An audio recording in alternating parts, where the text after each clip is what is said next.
everyone, welcome to the English Junction. This is your Disha ma'am. Once again I am here as promised that narration की series कर रहे हैं, right?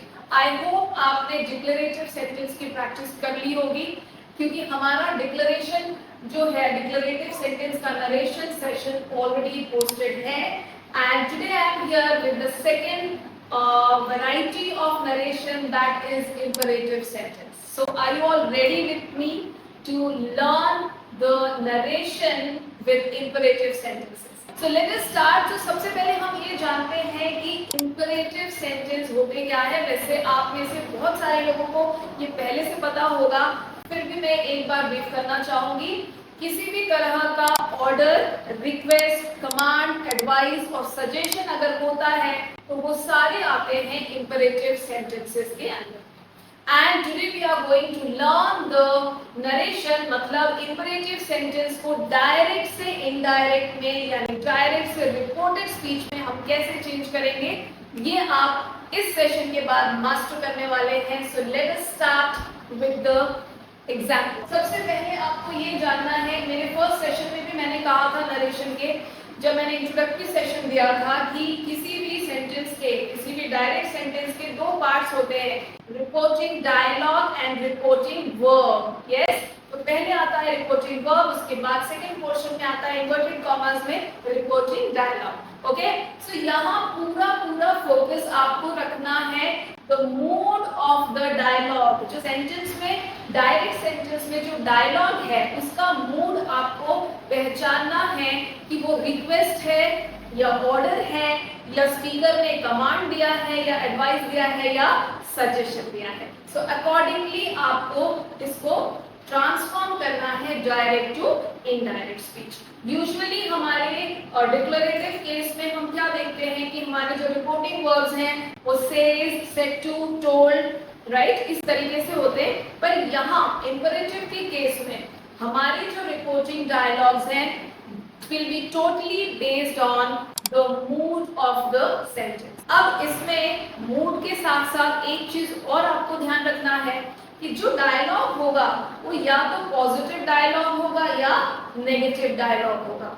Okay, सो दोनों cases में आपको ध्यान रखना है और इनमें हम दैट का यूज नहीं करेंगे. मेरी बातों को ध्यान दीजिए.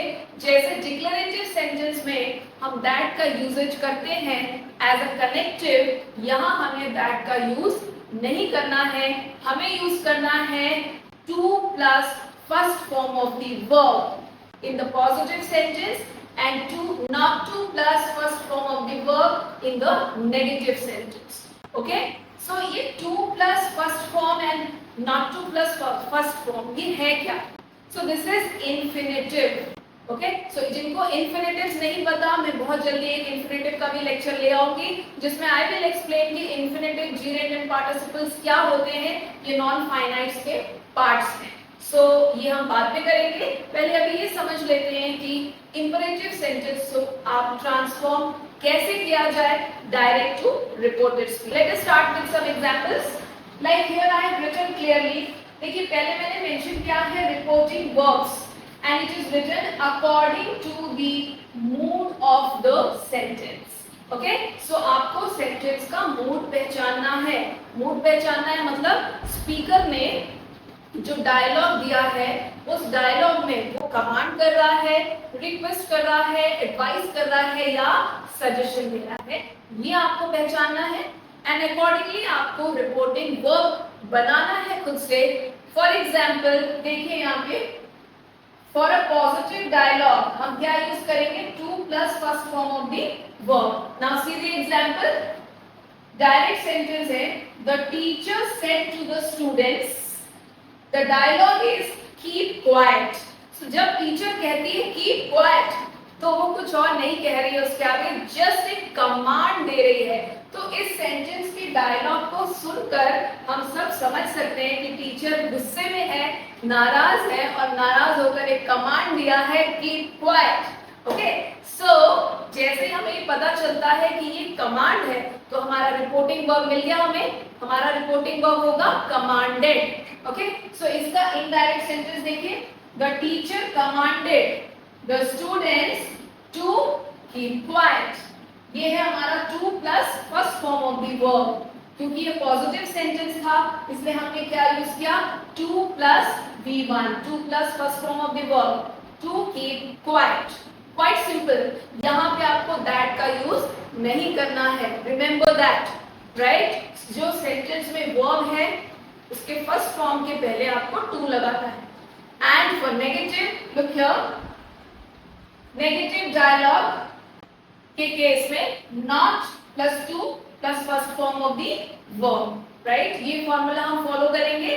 Now see the example, the doctor said to Ram, the doctor said to Ram. अब यहाँ आपको कंफ्यूज नहीं होना है कि डिक्लेरेटिव सेंटेंस में जब सेड टू होता था तो हम उसको टोल्ड में चेंज कर देते थे, राइट। मैंने आपको बताया था प्रीवियस लेक्चर में, डिक्लेरेटिव वाले लेक्चर में, कि जब भी आपका रिपोर्टिंग वर्ब सेड टू होगा तो उसको आपको टोल्ड में चेंज करना है।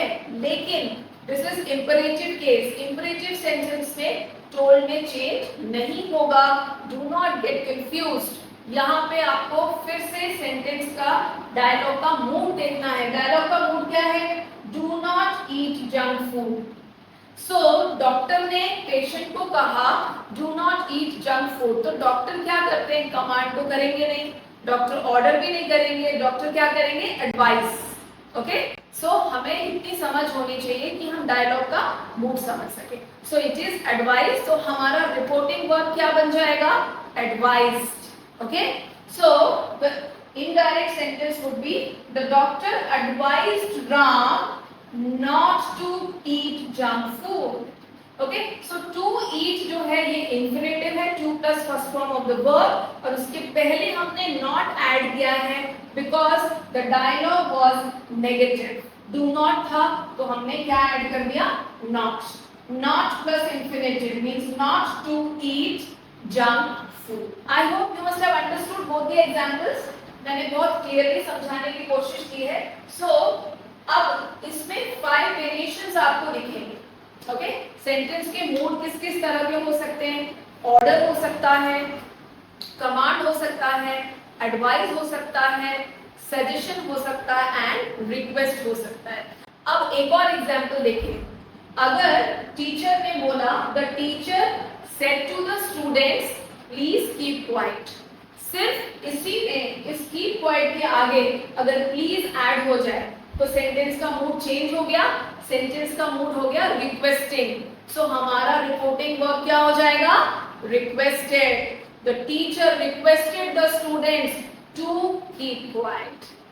ऑलराइट, सो देखा आपने कैसे हमने सेंटेंस के मूड के अकॉर्डिंग अपना रिपोर्टिंग वर्ब चेंज किया। प्लीज आ गया तो वो रिक्वेस्ट हो गया, राइट। अब देखिए कमांड एंड ऑर्डर में हमको डिफरेंस समझना है। अगर मैं अपने किसी फ्रेंड को या आप अपने किसी फ्रेंड को या घर के किसी मेंबर को कहते हैं कि गिव मी वाटर और get me a glass of water, तो ये हम ऑर्डर कह सकते हैं। This can not be a command, right. हम अपने घर में किसी मेंबर को या फ्रेंड को ऑर्डर दे सकते हैं पर हम कमांड नहीं कर सकते। सो कमांड एंड ऑर्डर में डिफरेंस हम कैसे करें, how to differentiate. So command वही दे सकता है जिसके पास कोई पावर या अथॉरिटी होती है। जैसे स्कूल में हमारे पीई टीचर्स होते हैं, वो हमें जब असेंबली होती है तो कमांड देते हैं, स्पोर्ट्स टाइम में कमांड देते हैं, stand at ease, attention, right, class disperse. So ये कमांड हो गए। मिलिट्री में जो आर्मी हेड्स होते हैं वो अपने सबऑर्डिनेट्स को कमांड दे सकते हैं, पुलिस ऑफिसर्स अपने सबऑर्डिनेट्स को कमांड दे सकते हैं, राइट, वो होते हैं कमांड्स। क्लास में टीचर बोल सकती है स्टैंड अप, सिट डाउन, वो होते हैं कमांड्स। लेकिन अगर घर पे या किसी फ्रेंड को किसी इनफॉर्मल सिचुएशन में अगर हम कुछ कह रहे हैं, हमने बोला स्विच ऑफ द फैन और get me a glass of water, so these are not commands, these are orders. So ये एक्सप्लेन करने का रीजन ये है कि बहुत सारे स्टूडेंट्स को ये कंफ्यूजन होता है कि ma'am where to use commanded and where to use ordered. So इसलिए मैंने दोनों को डिफरेंशिएट करके बताया है कि कमांड और ऑर्डर में क्या डिफरेंस है। Okay, now advice and suggestion, another doubt, common doubt from the students, that ma'am what is the difference between advice and suggestion? So अब आपको मैं बताऊं कि advice वही देता है जिसके पास कुछ experience होता है। आपको अगर कोई अपने पढ़ाई से लेकर स्टडीज से रिलेटेड या करियर से रिलेटेड कोई डाउट्स आएंगे या आप कुछ पूछना चाहेंगे तो आप रैंडमली किसी से भी नहीं पूछेंगे, राइट? आप किसी एक्सपीरियंस, उसी फील्ड के एक्सपीरियंस पर्सन से पूछेंगे। आपकी अगर तबीयत बिगड़ती है, आप you are sick, you want any medicine, तो आप किसी डॉक्टर से एडवाइस लेंगे, किसी से XYZ रैंडम पर्सन से नहीं लेंगे। सो वो एडवाइस होगा। लेकिन इंडिया में हर दूसरा इंसान फ्री में सजेशन बांटता है। उसी तरीके से जो भी आपको फ्री में मिले विदाउट आस्किंग हमेशा मिलता रहता है हमें, वो होते हैं सजेशंस।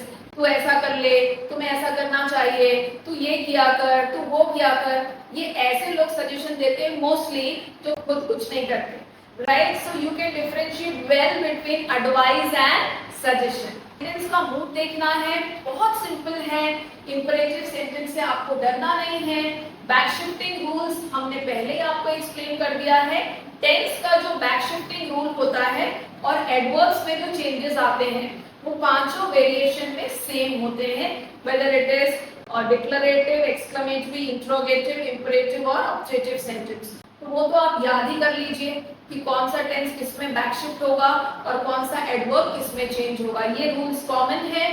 इंपरेटिव सेंटेंस में दैट नहीं आएगा, to plus V1 and not to plus V1 आएगा। टेंस का हम रिपोर्टिंग वर्ब डिसाइड करेंगे डायलॉग का मूड देख करके। बस इतनी ही बातें याद रखना है and you can master very well the imperative sentences. So I hope you must have understood well.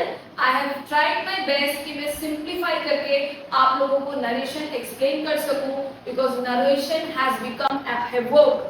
लोग narration के नाम से डरते हैं कि कैसे आप narration करें और लोगों को लगता है this is the toughest topic. लेकिन मेरे साथ आप एक बार अगर narration कर लें so you can master narration easily. Okay, and do practice all these. Comment section में जरूर बताइएगा if you have understood or not. और अगर कोई doubts हैं तो definitely your doubts will be taken care of. So keep practicing and wait for my upcoming session where I will be teaching you how to transform interrogative sentences. For that, you have to subscribe the channel, like and share. Keep practicing, keep in touch. Happy learning to all of you. Take care. Bye-bye.